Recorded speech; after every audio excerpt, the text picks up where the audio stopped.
Impacted me a lot because it makes, even though it's more educational than a lot of kids would expect and a lot of youth would expect.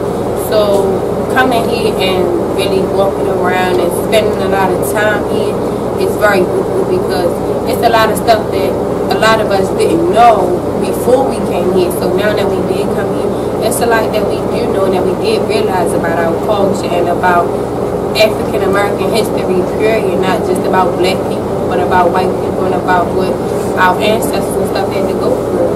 So it was a nice experience for me.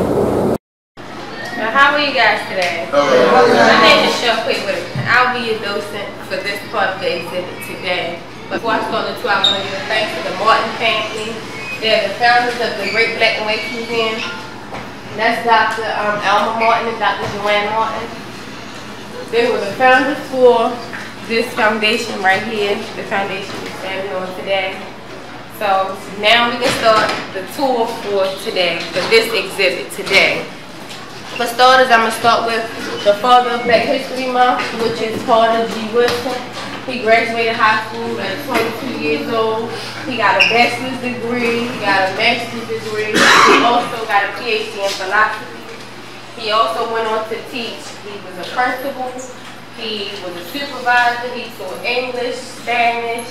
He also taught different cultures, which is the Philippines. He taught a lot of different stuff. He tried to make a difference in life, which he did because, as you can see, everybody is equal. And this is Dr. W.E.B. Du Bois, the Great Black Sage. He was a founder for the NAACP, which started the Niagara movement. First started as the Niagara movement, and then he went to New York City and became the NAACP. This is again Dr. W.E.B. Du Bois. Behind you guys is the military genius, which is Hannibal. He fought 32,000 against 80,000 in Calvary. He won with his strategies. And until this day, they still use a lot of his strategies to fight in like Iraq and the Navy and stuff like that. I know it's kind of impressive, but it's still a lot of stuff that they hold on to. The stuff that happened in the past, they felt like it could be used in the future, which is a good thing because it has helped. It has become a big help. And to go on to Bessie Holt, she was the first black woman to become a pilot. Because you cannot be a pilot in those times in the United States, but she had to go elsewhere in order for her to accomplish her dreams and what she really wanted to do. So she became the first black woman to ever become a pilot. She also traveled from state to state, flying around before she passed away, which she passed away in a flying accident in the air. And again, I would like for y'all to thank Dr. Elma and Joanne Martin for making this possible today, for you guys to have a tour at the National Great Black and White Museum. And I have co-workers back there as well that will tour you guys from here. Thank you. Thank you.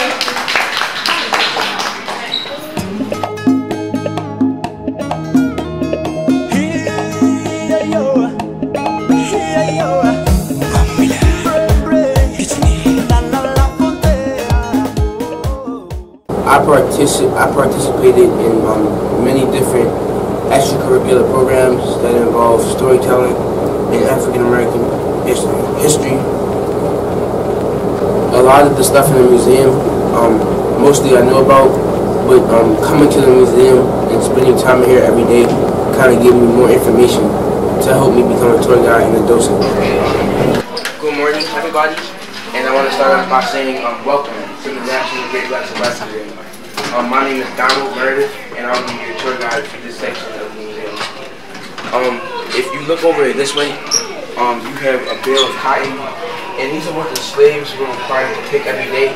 So slaves did physical labor, and when they were doing the labor, they would pick stuff like cotton, tobacco, and sugar cane. This specifically right here is 500 pounds, and these are what grown men were required to pick. Women were required to pick 250 pounds, and adolescents between the age of 8 and 12 were required to pick 125 pounds, which is a quarter of 500. If you look over here, we have an act known as forced feeding, and a lot of slaves, they were going hunger strikes, and they would starve themselves to death because they'd rather die than do the harsh physical labor of slavery. So what the slave owners would do is they would break their front 2 teeth in, and they would mix cornmeal with water to create mush, and they would force it down your throat. If this didn't get to you, they would move on to some punishments. This right here, we have the iron collar. This collar right here has spikes inside of it, so when you would turn your neck, it would kind of cut your flesh a bit. And this torso part right here also had spikes inside of it, so when you were moving, you had to be very careful. Here right here, you can see the bells. These bells kind of serve 2 purposes. One purpose was to let slave owners know where you were, and one big part of slavery, it wasn't just the physical labor that they were doing, it was about the mental and mind control. So hearing these bells would kind of scare the other slaves into doing the right thing. Well, not necessarily the right thing, but listening to the white man. Here over here, we have the iron mask, and it was only enough space for you to breathe, so they would often leave you in here for hours, days, and maybe even weeks until you died if you didn't comply with what the slave owner wanted you to do. So if you didn't listen, this was like a form of punishment, and if you didn't comply, you could possibly die. Here over here, this right here is the cotton that they'd be picking. As you can see, it's very spiky, and it has a lot of thorns. And there were no gloves when they were picking them, so when they would pick the cotton, by the end of the day, they would have blood all over their hands, and often they would get infected. Oh, and I just want to say, here right here, you'll notice that there's stuff on his back, they're known as keloids, and they were a result of him being, they would jump overboard because they eventually they didn't want to come to the Americas because they were scared of what might happen to them when they got there. So often a lot of them would jump overboard, and in order to prevent that, the people on the ship would often put nets around the ship to prevent them from jumping over.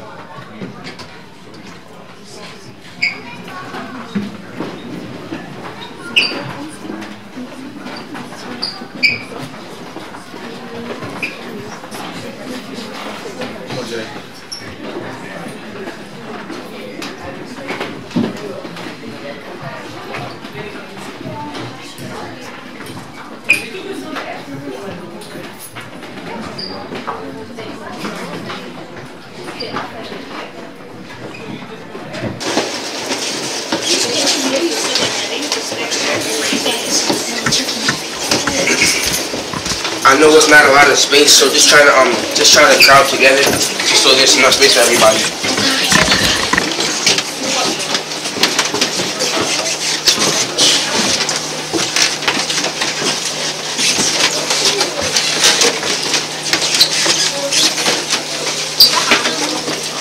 Like he said, they would take a piece of metal and they would heat it up, and often on the metal would have like a symbol or like a family crest to let somebody know that you belong to this specific slave owner. That is very painful. They would leave it there until the marks did, and this right here, this is another form of punishment. It wasn't comfortable at all. They would often leave you in here for hours, days, maybe even weeks until you did what the slave owner told you to do. Follow me into the other end of the slave owner.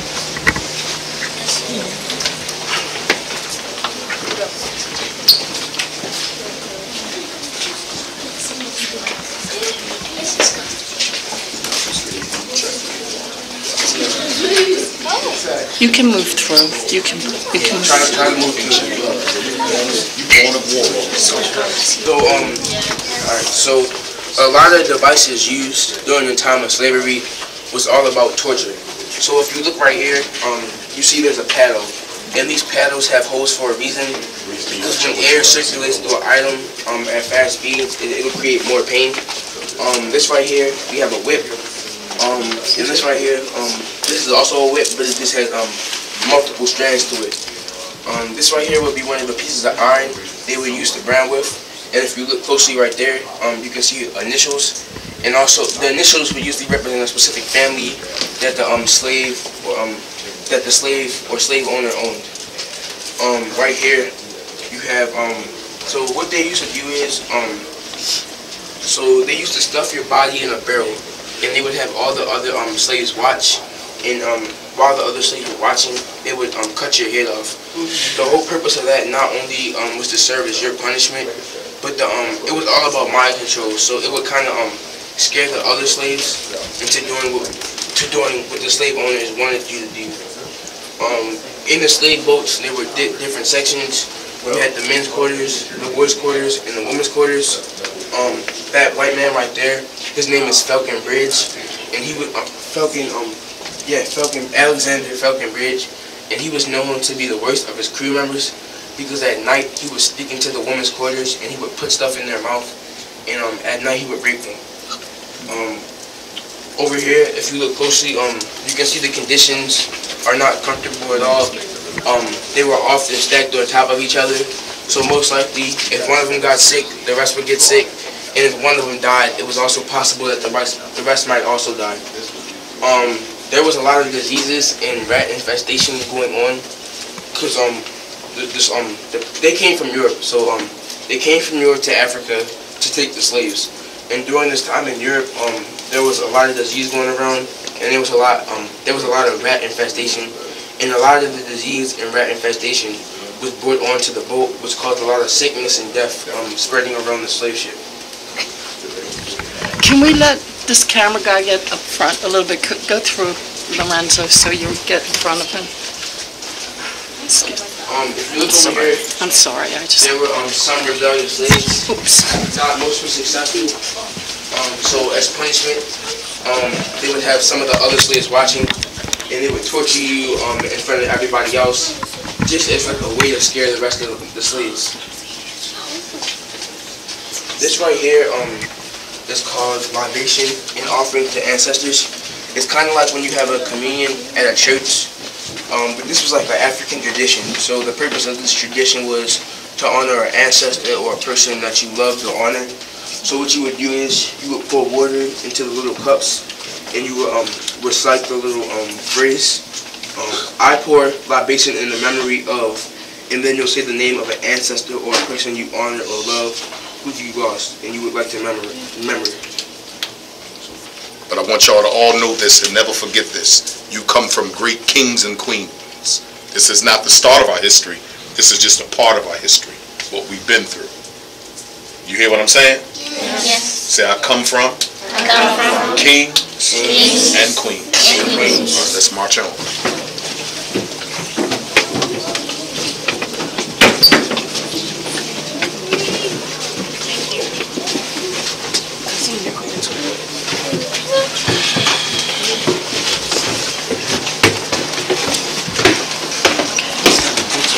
Yeah.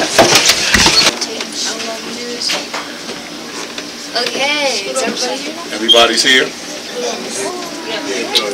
Okay. Okay, hi, good morning.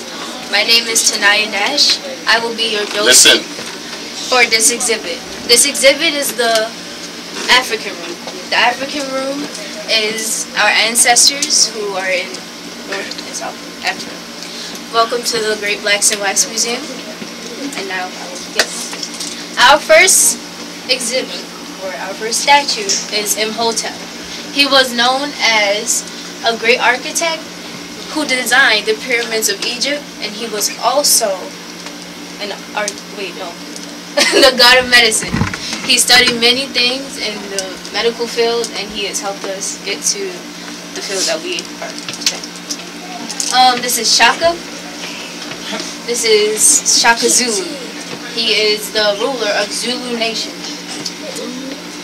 He protected slaves or potential slaves from getting enslaved by slave traders and to be captured by slave masters. He was also a great warrior, and he protected his people, although he was ruthless and he cared less and he was more fight and less compassion. He had his people plotted against his assassination, but they never followed through because they realized how much of a great ruler he was to his people. This is Queen Anne Nzinga. Queen Anne Nzinga was a warrior also, and she provided a safe place for people who were trying to protect themselves from slave owners and slave traders. And she often stood by her gate, ready to fight anybody who was coming into her nation. This is Hashput. She was the queen of iniquity. She often dressed as a pharaoh because she didn't like the image and to be called a female, because females weren't supposed to be rulers of their nation, but she reigned for 33 years and she did it with pride and iniquity. Okay, I don't know how I'm supposed to get over there. I'll go this way. So you guys go that way.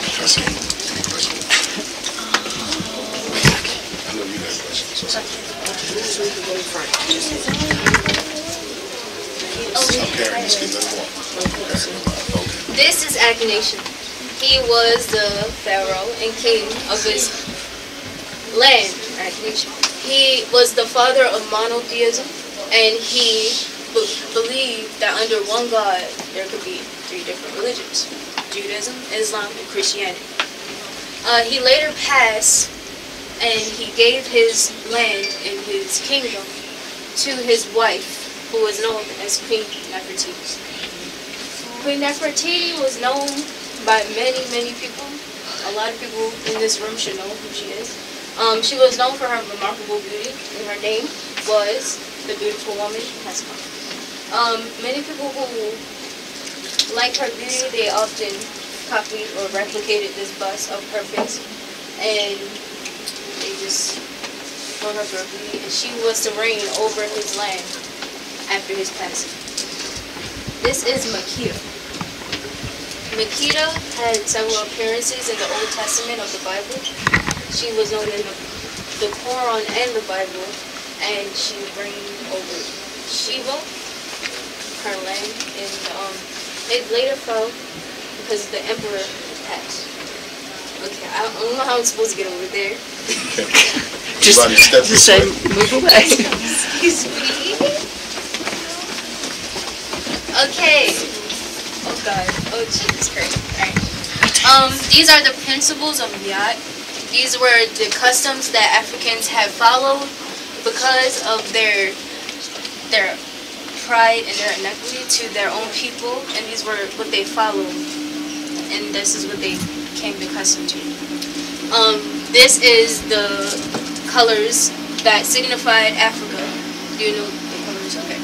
Red was to signify the amount of fights and the amount of things that they went through to get their freedom and the blood that was shed to achieve that.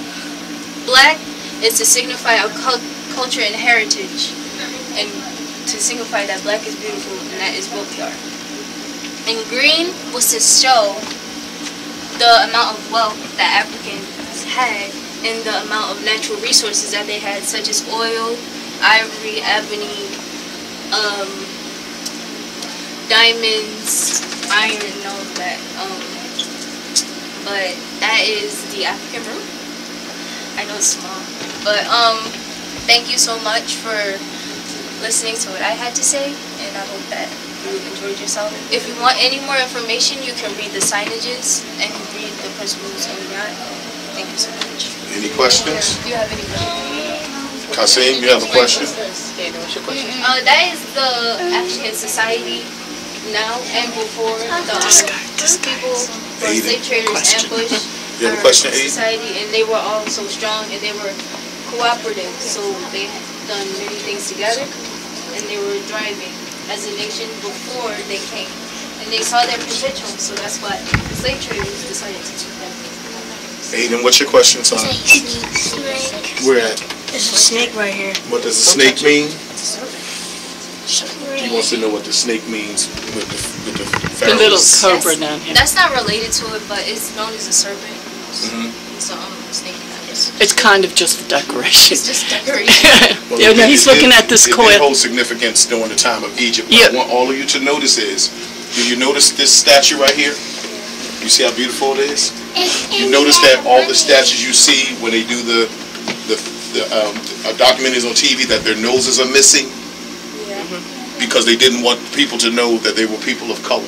I went to an event in University of Pennsylvania and I asked the orator, were the people in Egypt were people of color? He told me no. He said the sand blew on their faces and made them dark.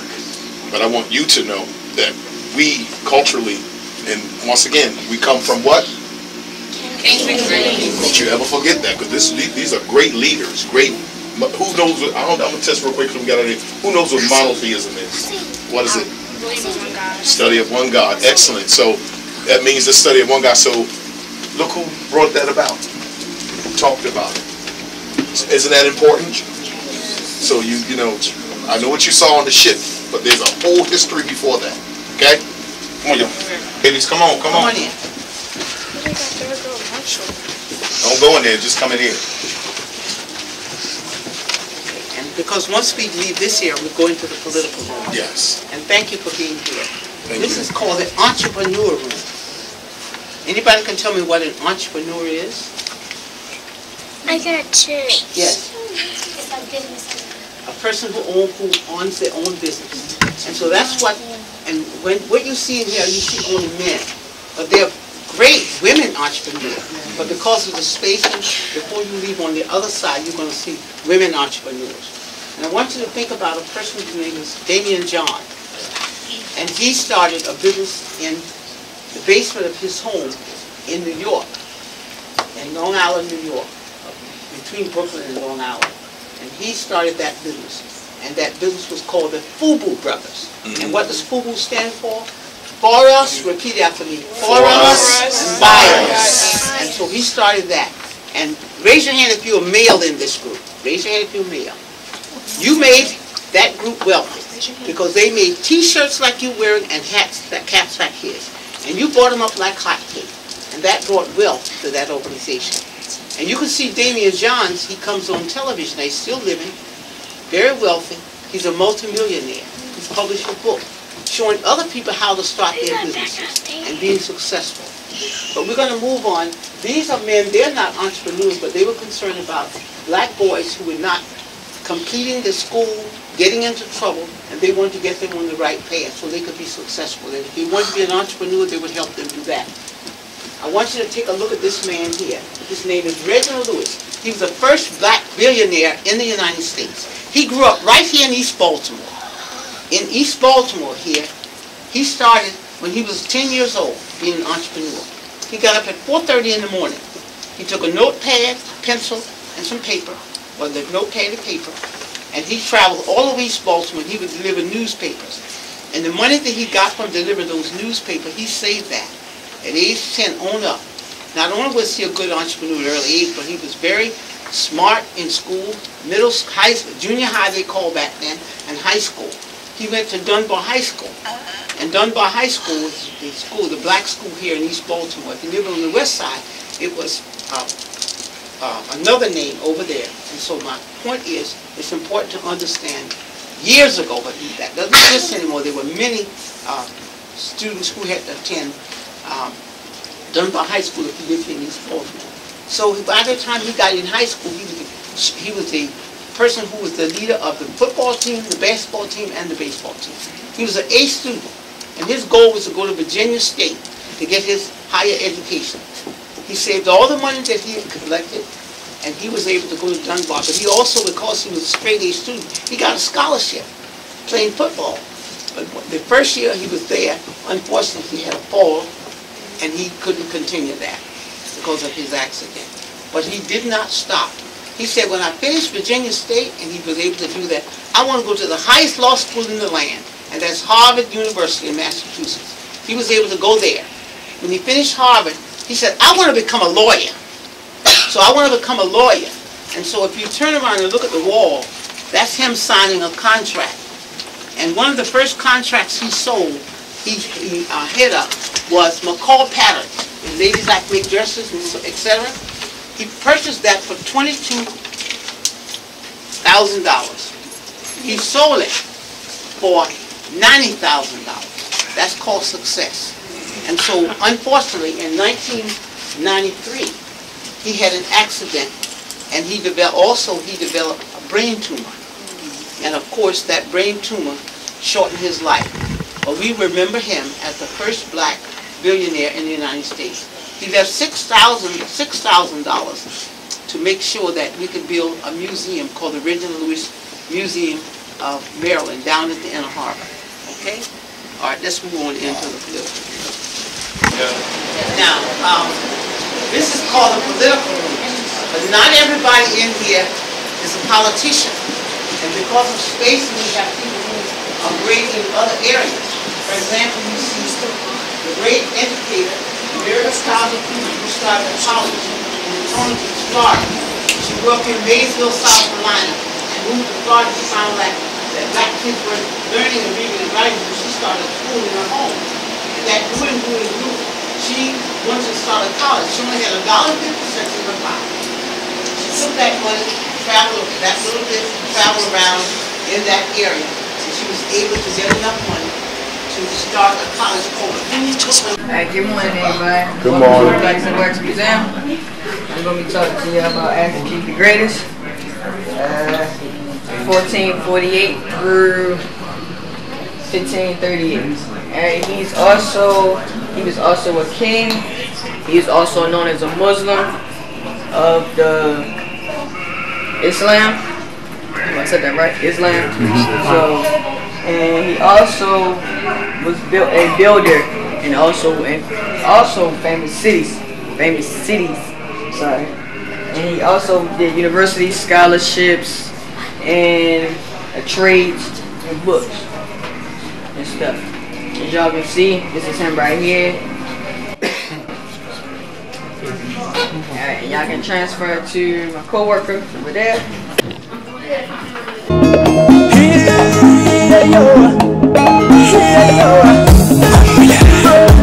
It's me,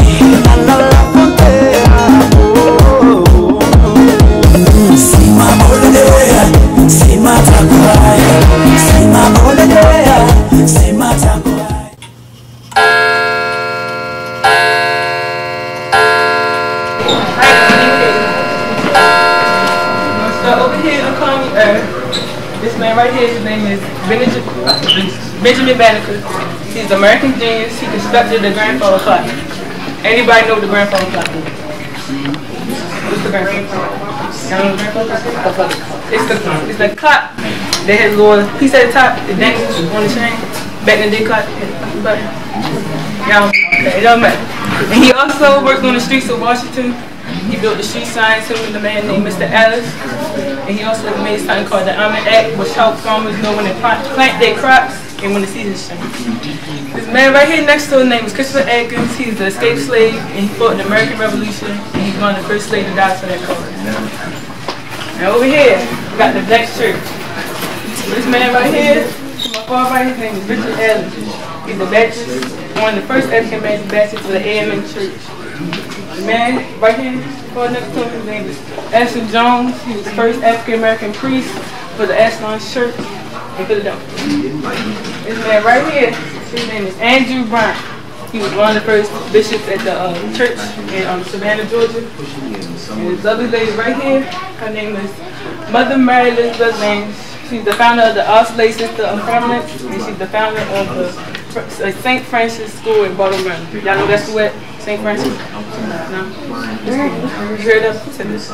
You heard of it? And that's it. And right here, this is Mother Tuma Jones, and this is Black man, his name is Bishop John Bennett. And y'all can read about it more about this section right here.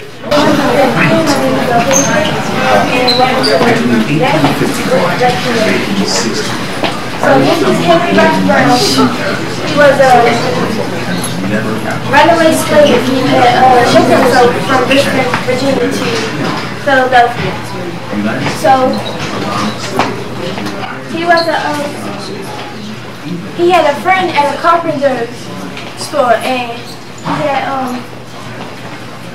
he asked his friend to make him a box so he could ship himself. So he got the box, put holes on top of it, and got on the train. So on his way to Philadelphia, he was only supposed to be in there for 27 hours. He had water and bread, I believe. Yeah, water and bread. So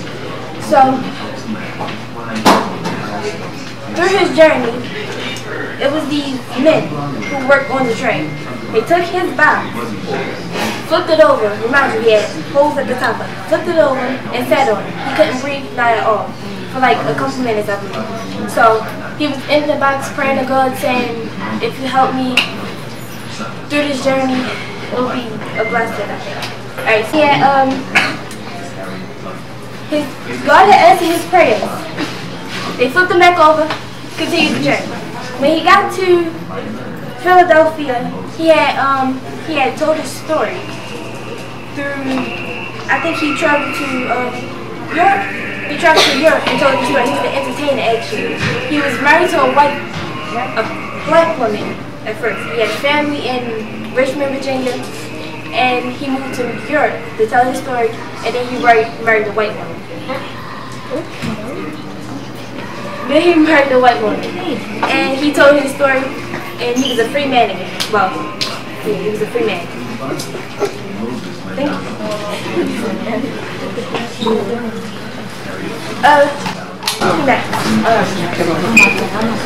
Good afternoon.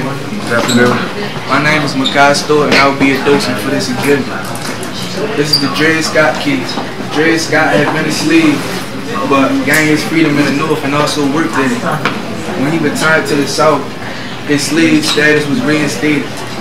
And he took this to court because he felt if he was free once, he should be always free, forever free. He was denied in court by Judge Tiny because he was a black man, and also was told that he had no right to shoot in the white man's court. Before he passed away, he gained his freedom and also brought awareness to black people that they weren't looked at as equal in the court system. And that's the Dred Scott case. And I'd like to welcome you to the National Great Blacks Museum, Great Blacks and Blacks Museum.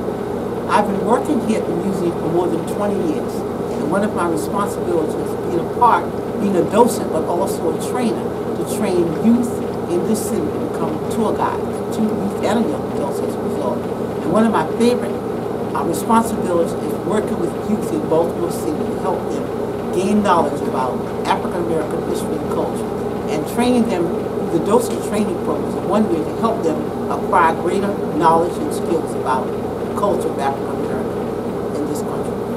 I am a project coordinator with the National Great Blacks and Wax Museum.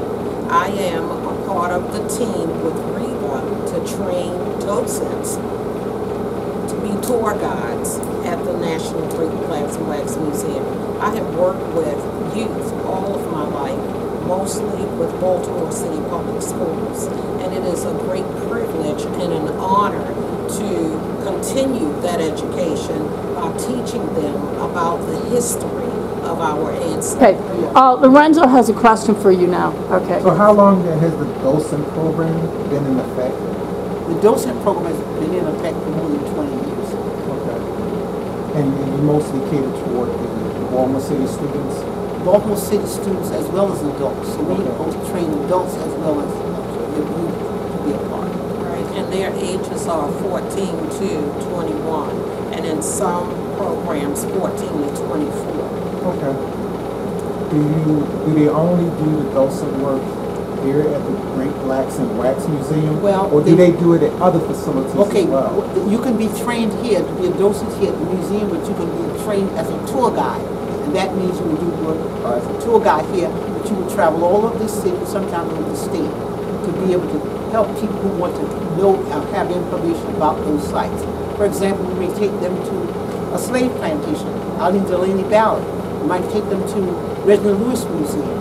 We take them to Fort McHenry, so there are a number of sites So we want them to get the total picture of this area, help them learn more about the life and history of African American culture, both as enslaved and those who have really been successful in doing business, being able to be elevated to higher positions and leadership in this city and the state of Maryland. This grant offered us the opportunity to expand the program, because we are able not only to, in addition to training them here, but being able to go out through the city and look at other sites that will really impact on them and help improve their understanding of African American history and culture.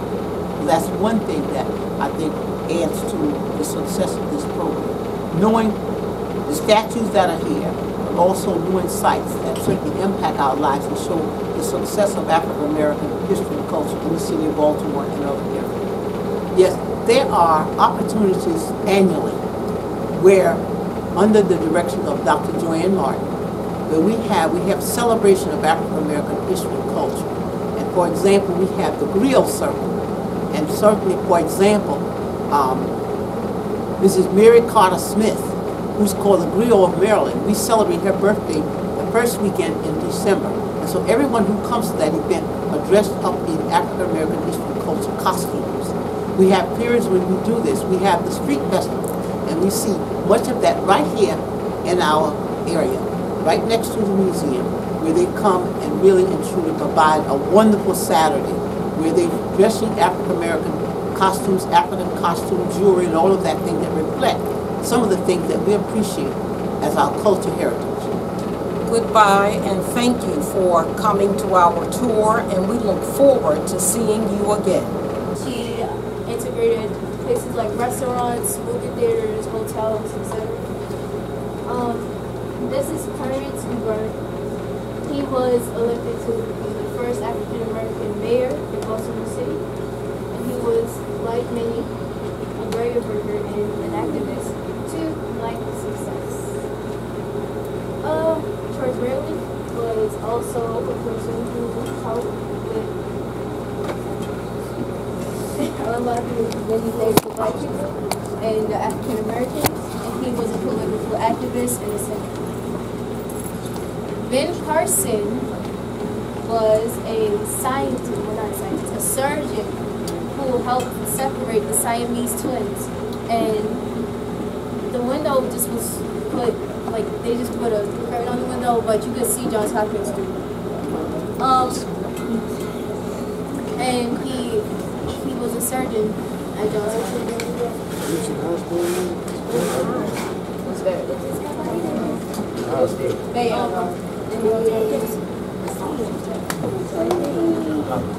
Top hospitals. Yes, it's one of the largest hospitals in the world. Next to him is Clarence W. Blount. He was a senator, and he helped contribute over $100,000 to the African American Museum and helped it become what it is today, and to help further expand it to its full potential. Okay, this is Beatrice Gaddy. She was formerly homeless when she was younger, and once she got a job and an education, she promised that she would never have to have other people go through the same thing that she went through. So she went to Baltimore, and she promised to feed homeless people on Thanksgiving and other holidays to promote their excellence, and so that won't be hungry like she was when she was young. And she also has her own facility. Polly Wells Lewis, she was a radio show host for a gospel channel, and she was also a gospel singer.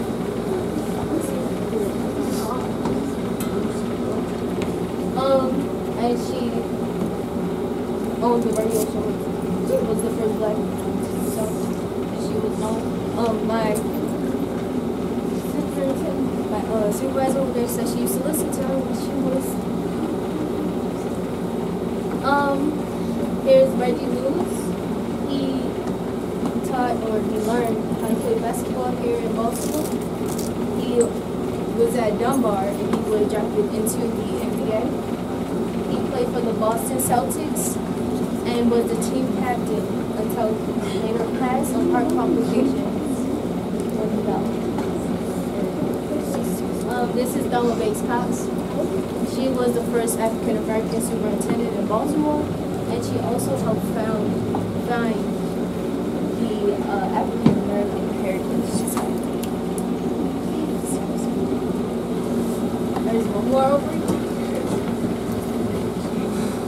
This is Henry Hall. He was a philanthropist in the Aquarius, and he donated over $10,000 worth of fish and aquatics to what is known now as the National Aquarium down in the harbor, and he has a room dedicated to him called the Henry Hall.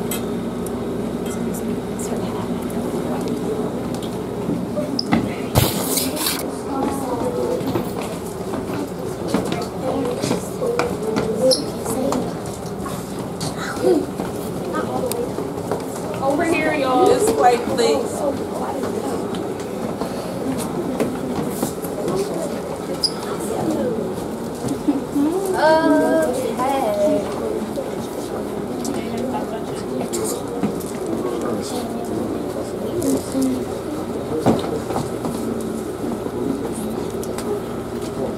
This is Mary Carter Smith. She was known as Maryland's official griot, and she was a Baltimore elementary school teacher and a librarian for 31 years.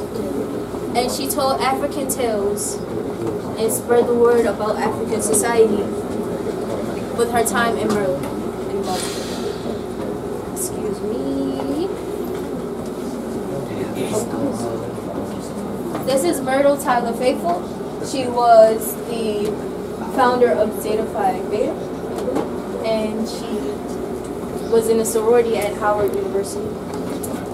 Okay, this is Vashti Charlie Murphy. She is the daughter of John H. Murphy, the creator of the Afro-American newspaper. She helped, and she was one of the co-founders of Delta Sigma Theta.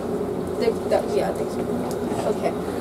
This is the Link sisters. They were born in Pennsylvania and Philadelphia. They help with the organizations involving black individuals who were young, and they help with their betterment and their development in the black society. Okay, excuse me. This is the children's section.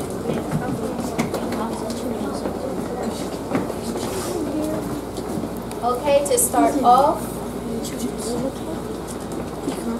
this is Jocko Graves. Jocko Graves was a young slave owned by George Washington.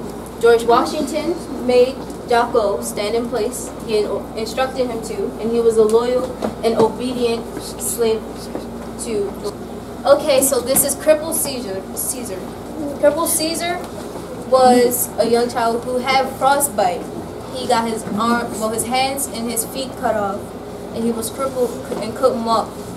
He was a slave in the South, and he wanted to become free. He couldn't walk to freedom, or he couldn't escape like every other slave did, or everyone under oppression did. So he had to crawl to his freedom, and sometimes use his teeth and just to try and cross what is known as the Mason-Dixie line, which crosses from the north and the south. Yeah. So right before his passing, he made it to this line and was known as a free man. Okay. This is the boy on the woodpile. The boy on the woodpile was caught playing with white people and was ambushed by a mob and was put on the woodpile to be set on fire because he wasn't obedient and he was playing with people he shouldn't have been. People protested later on and got him sent to be mutilated instead of being set on fire. Okay, I'm gonna have to mutilated to be cut up and just dismembered. Okay. This is known as the Chain Gang.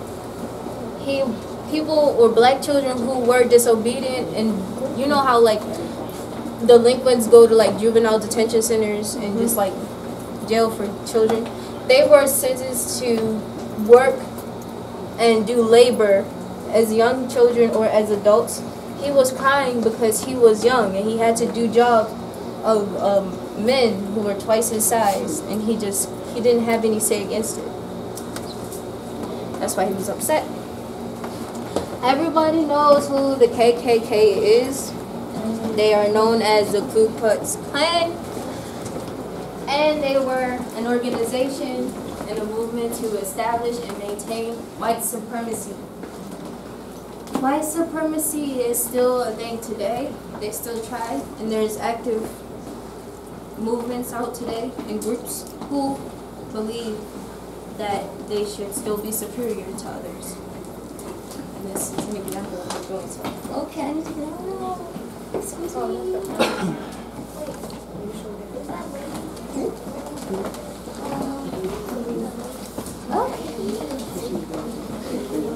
This is an example of what the KKK did to show that they were superior.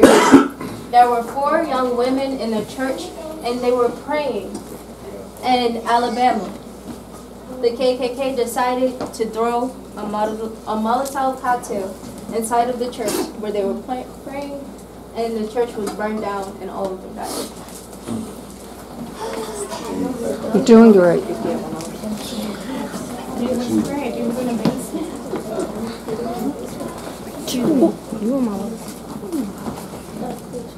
Okay, this is an example of how Africans live, and this is an example of how African Americans live in America now.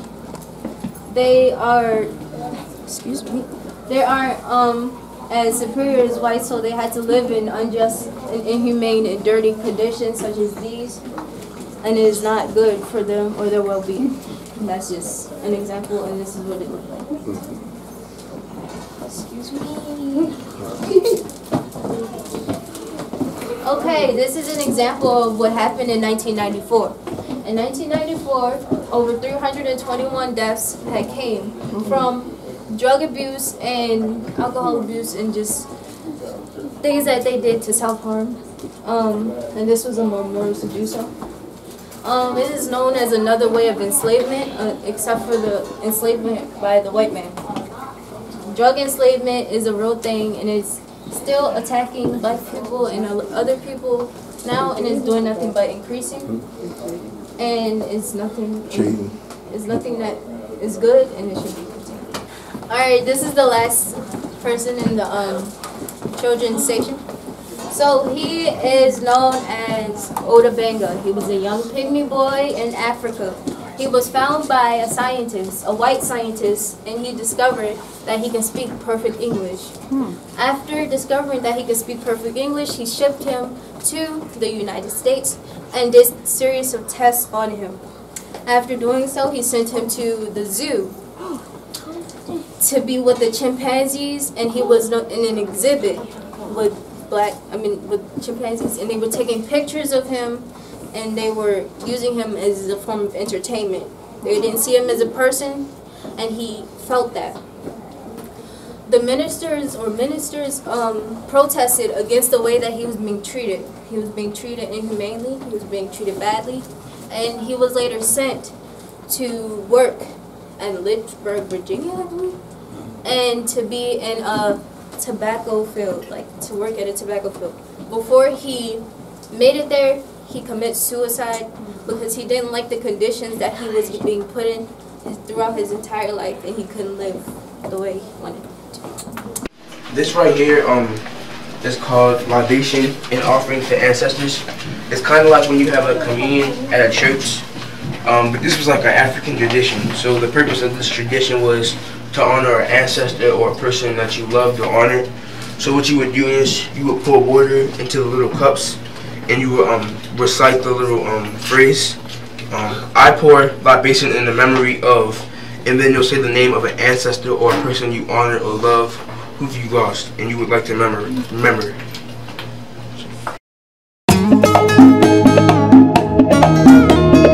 Here